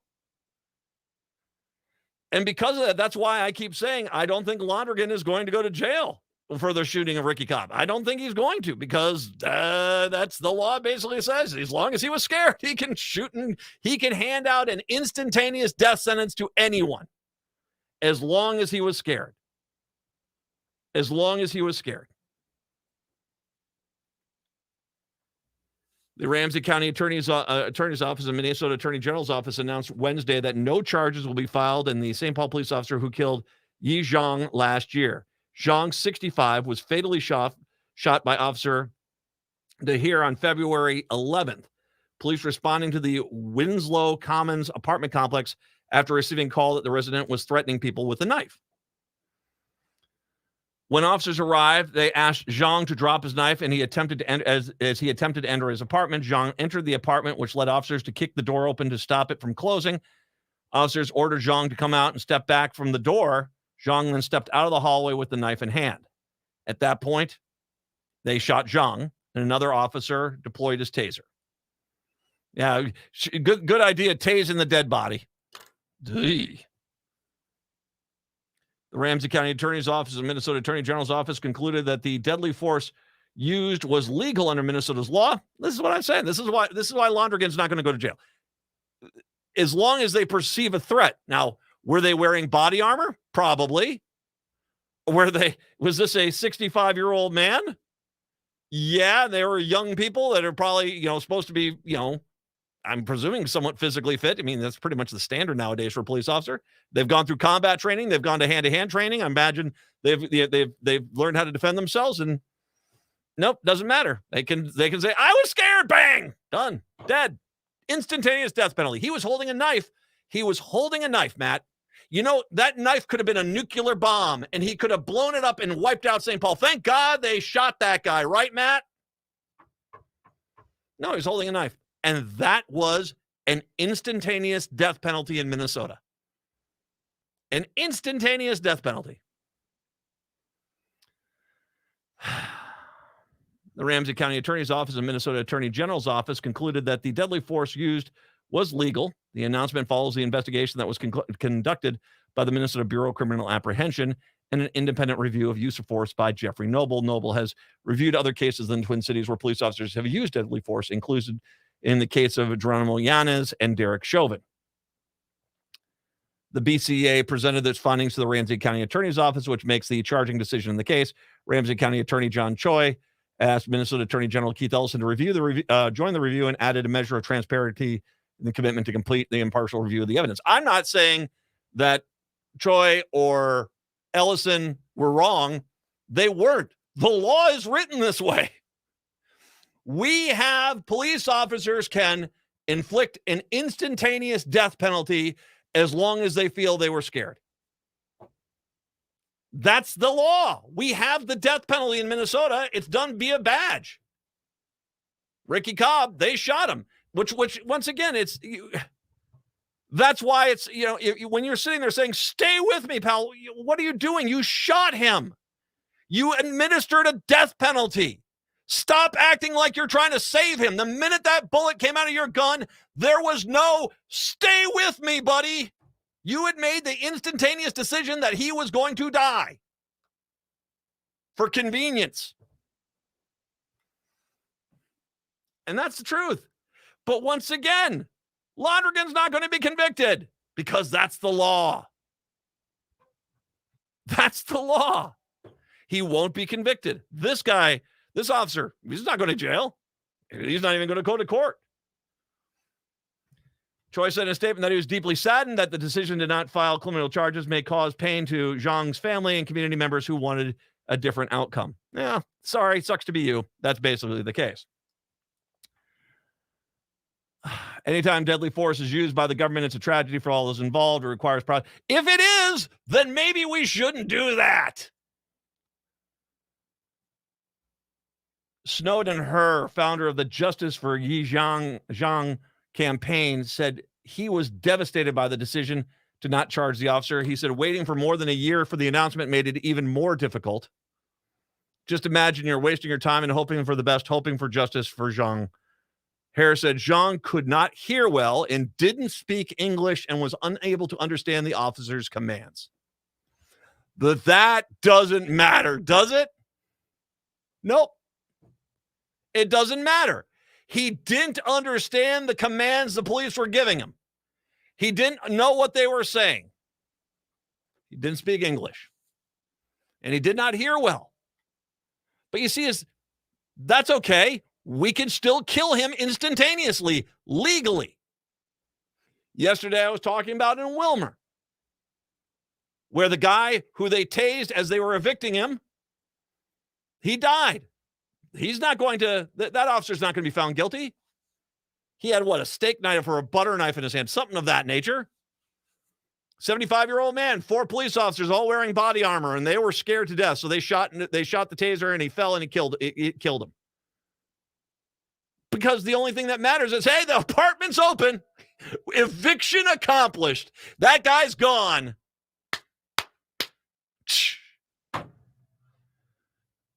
We do not have any honesty about where we are at. And because of that lack of honesty, we have a world where people feel injustice is going on because we just don't want to admit we have given police officers the ability to be judge, jury, and executioner within a split second. And we give them even the out by saying, you know what? As long as you say you were scared, you can kill anyone you want to. That's what needs to be fixed. Because you know what? I'm of the mindset that the first response from a police officer, especially when it's a minority, shouldn't be a bullet to the head. That's just me, though. Someone's being loud in here. I'm scared. Bang. I don't like the way you're looking at me. I'm scared. Bang. It's legal. It's legal. And you wonder why some people do not trust the police. Fact's a fact. They're not going to go to jail. Londrigan's not going to go to jail. Come on. Moriarty is misguided in charging the files. I think her heart is in the right place, but the reality is the law is not on your side, attorney. It's not, county attorney. It's not, because we have legal executions here in the state of Minnesota. 952-946-6205. 952-946-6205. We'll take a break, come back. Some other news on the gun front. I'll get to that. And then just a weird story with a personal slant to it. I'll get to that a little bit later on. It is the Matt McNeil Show. The Electric Fetus is having a pre-inventory store-wide sale now through March 24th. Take 20% off almost everything in the store, including new and used vinyl, CDs and DVDs, Electric Fetus t-shirts, hoodies, and pint glasses, and tons of other great gift items. The store is open 10 to 6 Tuesdays through Saturdays and 11 to 6 on Sundays. It's closed on Mondays. The Electric Fetus is located just south of downtown Minneapolis at 2000 South 4th Avenue. More info at electricfetus.com. That's electricfetus.com. Sale ends Sunday. Hey there, Twin Cities. This is Andy Otto, your host for Twin Cities Pride Amplified. Join me as we dive into everything LGBTQIA+. From rights to culture, health, and events, we cover it all. Pride isn't just a June thing, it's year-round, and so is our show. Whether you're a part of the queer family or an ally, this is your space. Tune in to Twin Cities Pride Amplified every Saturday at 3 p.m. on AM 950, the progressive voice of Minnesota. This is Chad, owner of AM 950. After the hailstorm last year, we had a number of people stop by the station letting us know we had damage. That's when I called our trusted contractor, Snap Construction. Turns out we didn't have any damage and our roof was still in good health. Ryan, is it common to hear you have damage when you don't? Chad, this can happen more times than not. At Snap Construction, we'll give you a thorough assessment and let you know the condition of your roof. We are trusted by a number of insurance agents in the metro to give them just that, an honest assessment. Last year's storm is just starting to reveal damage on homes that didn't show damage last year. If you were in the path of a storm and were denied, it's worth an extra look. Freezing, thawing conditions and spring rains will wash away the damaged granules that are covering up damage from last year's storm. Call Snap Construction, arguably the most well-reviewed exterior contractor in the metro area, at 612-333-SNAP or find them online at snapconstruction.com.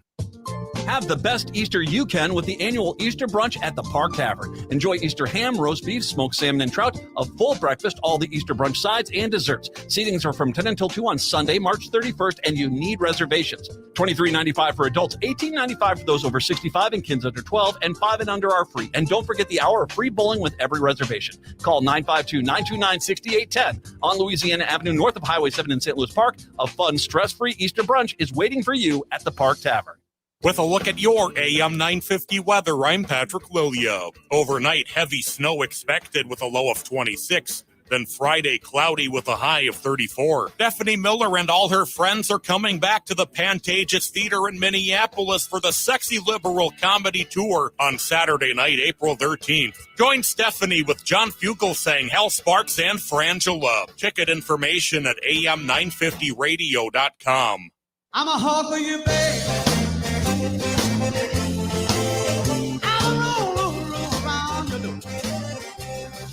AM 950, the progressive voice of Minnesota. Hey, guess what? Stephanie Miller, Sexy Liberal Save the World Tour is coming to Minneapolis, the Pantages Theater, Saturday, April 13th.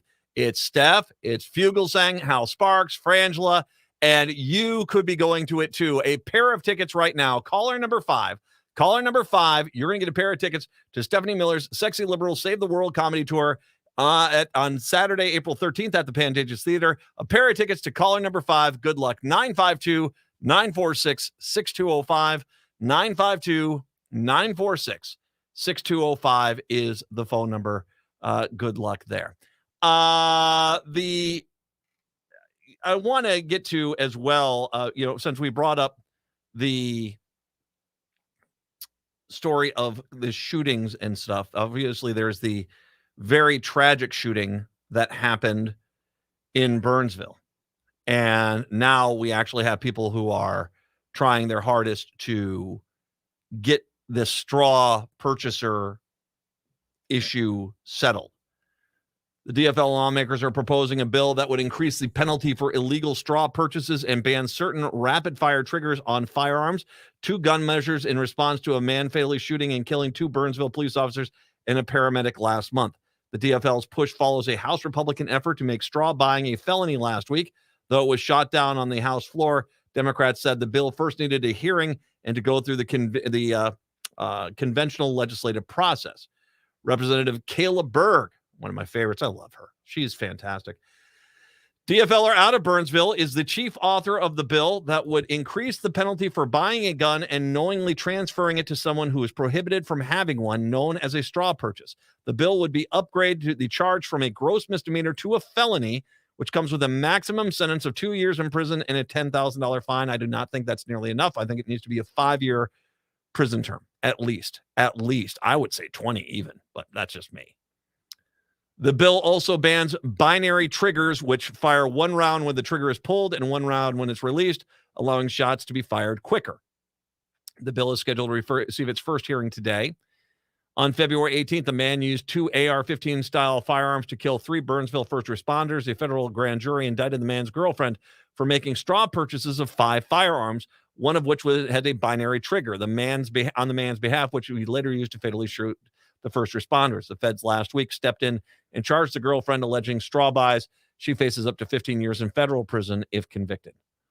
Straw purchases have become a major focus of federal law enforcement, citing a Bureau of Alcohol, Tobacco, and Firearms and Explosives report. The Associated Press reported last year that 54% of guns that police recovered in crime scenes in 2021 had been purchased within 3 years, with the quicker turnaround potentially indicating illegal gun trafficking or a straw purchase. So basically, half the guns are likely straw purchase guns. Half the guns on the streets.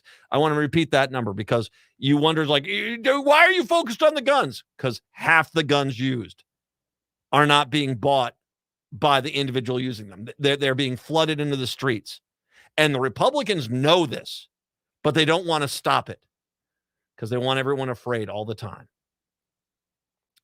Berg, who's in a swing district and carrying a gun control bill for the first time this session, said Democrats have been working on increasing penalties for straw purchases prior to the Burnsville shooting and not merely reacting to the tragedy. As a matter of fact, no, they actually passed common sense gun reforms last year.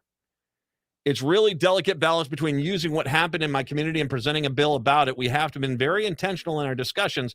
This bill was already in motion, and while some think it's reactionary, it is not. Berg said DFL lawmakers learned about the law's loopholes from the Burnsville shooting, and she wants to prevent another community from enduring a tragedy. Straw purchases are currently a federal and state crime, but critics say Minnesota prosecutors rarely bring charges because of the lenient sentences handed down for gross misdemeanors. See, okay, and I want to make sure we understand something. That this is by design. This whole thing, this is conservative gun policy on design. Okay? By making it to where the county a local jurisdiction cannot bring charges against somebody, the federal government doesn't have the time or the manpower to prosecute, or the state for that matter, to prosecute every gun crime again across the state. This is by not having harsher penalties on these lower levels. You are basically gutting the ability for this to ever be enforced.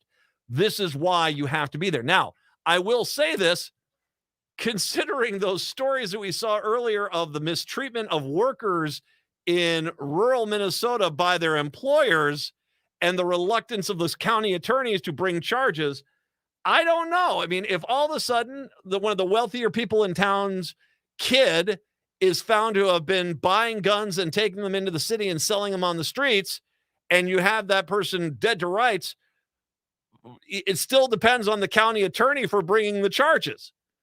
And my gut feeling is there's going to be a lot of county attorneys who are not going to charge straw purchase buyers because that's just a guy trying to make a buck here. I mean, just because he sold it to somebody on the street doesn't mean he knew it was going to be used for a crime.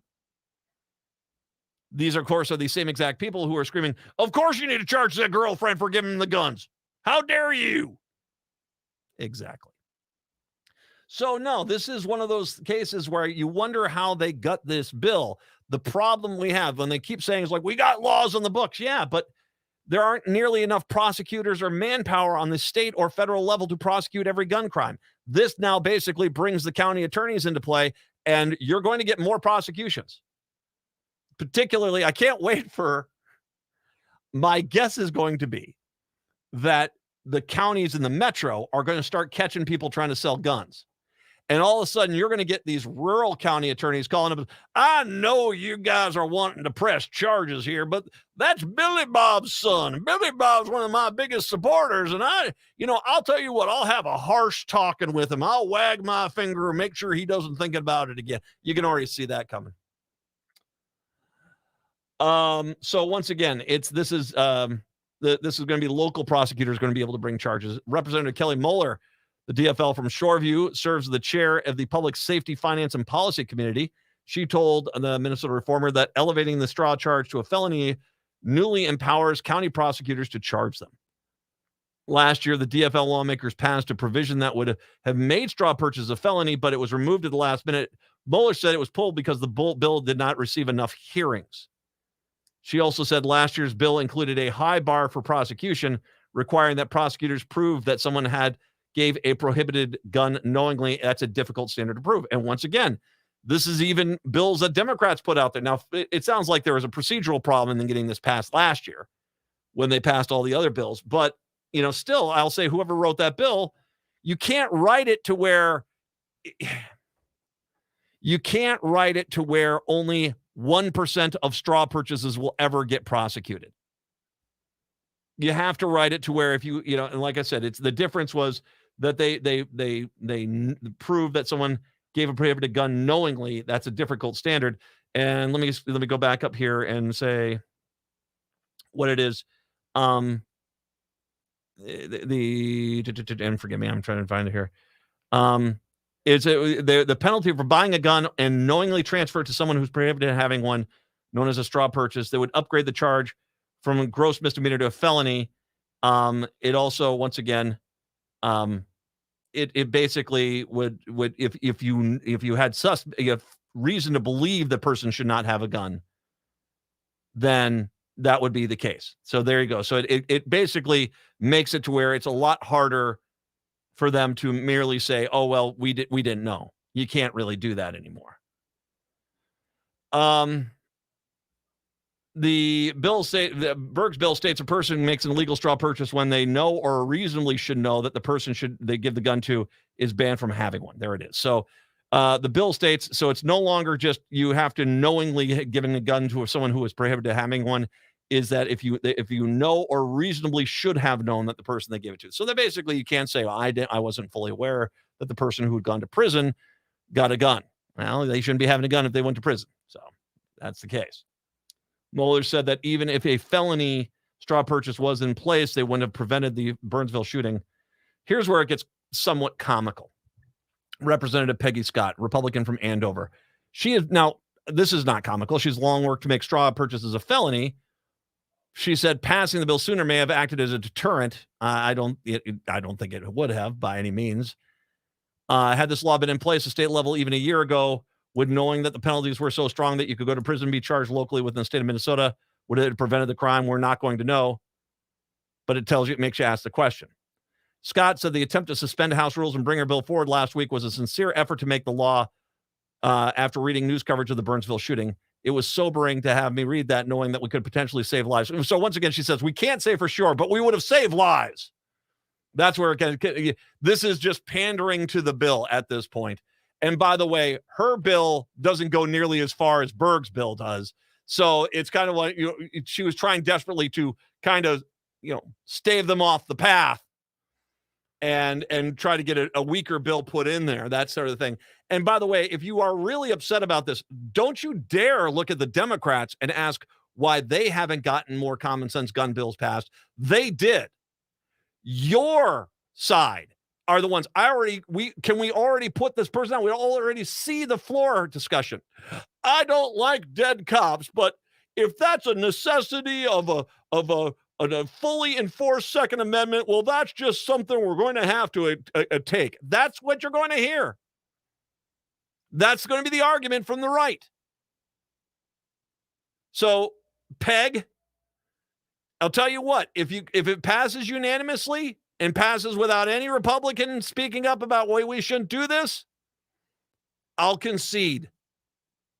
But if any Republican steps up there and says, we shouldn't be doing this, the problem's not with the DFL, the problem's with your party.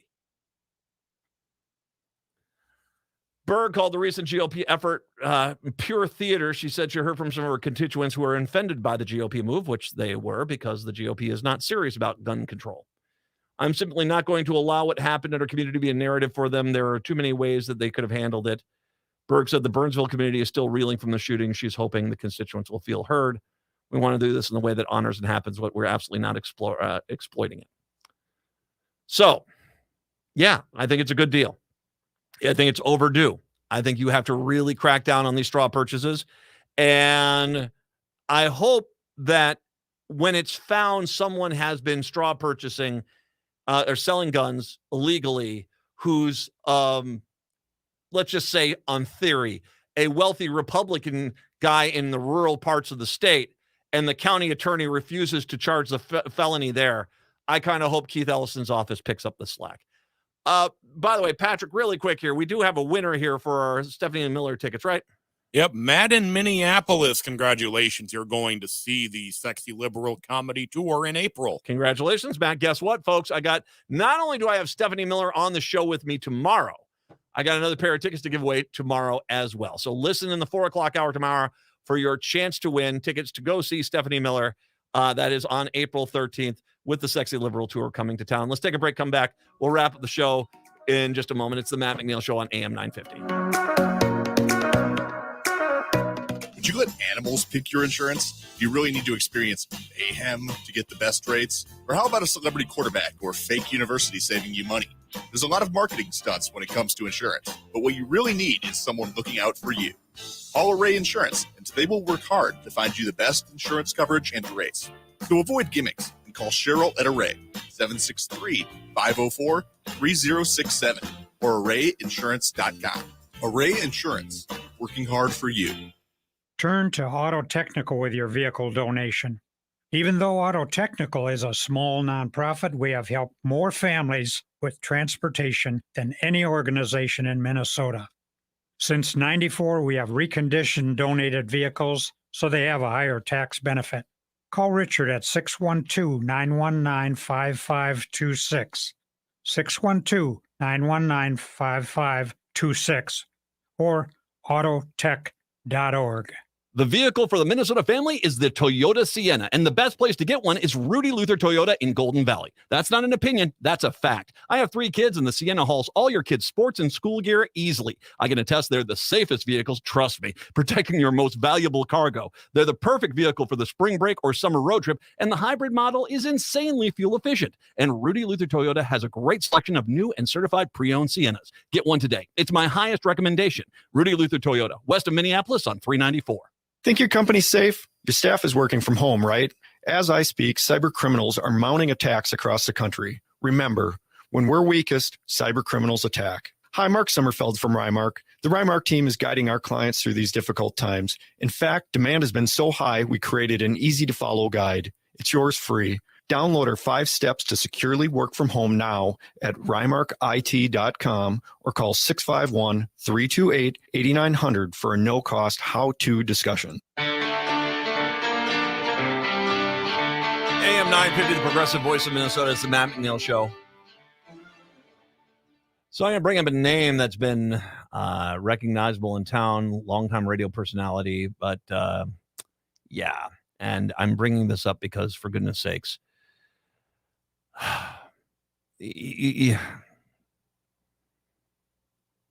drugs are horrible. Drugs are freaking horrible.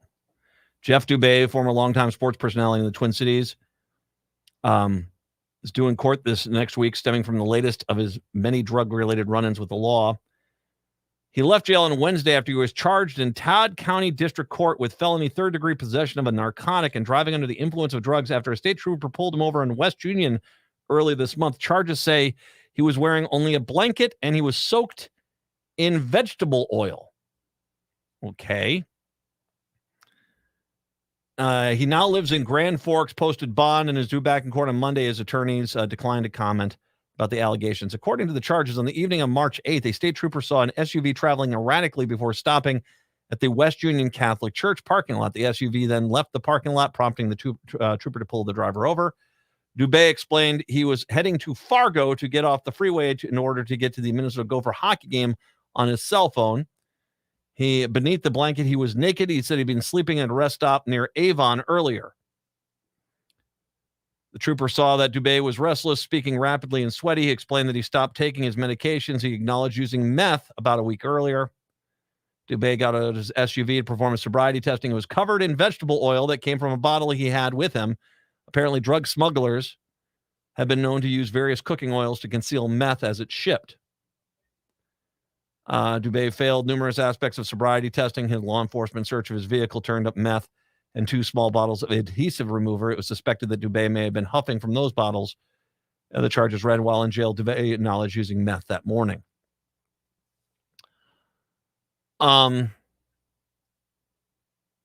He's had a lot of problems.